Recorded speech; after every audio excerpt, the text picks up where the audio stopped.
સરસ મેળાનું ઓપનિંગ થઈ ગયું છે અને સોમનાથના સાનિધ્યમાં જે વર્ષોથી પરંપરાગત જે મેળાનું આયોજન થાય છે, આ વર્ષે વરસાદને કારણે થોડોક સમય લેટ થયું છે, તો એનું પણ સરસ રીતે આજે ઉદ્ઘાટન અને ખુલ્લો મેળો આજે મુકાઈ ગયો છે, લોકાર્પણ પણ થઈ ગયું છે.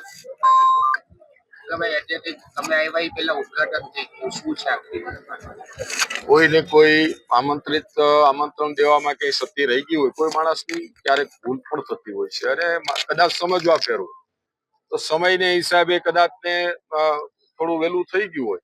એ તો સોમનાથ બાપાનું સાનિધ્ય છે, સોમનાથ બાપાની આ પવિત્ર ભૂમિ છે અને ધ્યાન દોરવું એ નૈતિક જવાબદારી છે અને ધ્યાન દોર્યું છે. બાકી એની અંદર આજે પણ એટલી જ અહીંયા લાગણી જોડાયેલી છે, આવતીકાલે છે અને ભૂતકાળમાં આ જ મેળાનું આયોજન પણ હું મારા ખર્ચે લાઈવ પ્રોગ્રામ કરીને સોમનાથ દાદાના આશીર્વાદથી કરતો હતો. એટલે આ મેળામાં સરસ રીતે લોકો બધા મેળાનો આનંદ માણે, સોમનાથ દાદાના દર્શન કરે. આ તો આપણી પવિત્ર ભૂમિ છે અને મારું પોતાનું ગામ છે, એટલે મારે એમાં કઈ વધારે કહેવાની જરૂર નથી. સતી કોઈ પણ માણસની જતી હોય છે.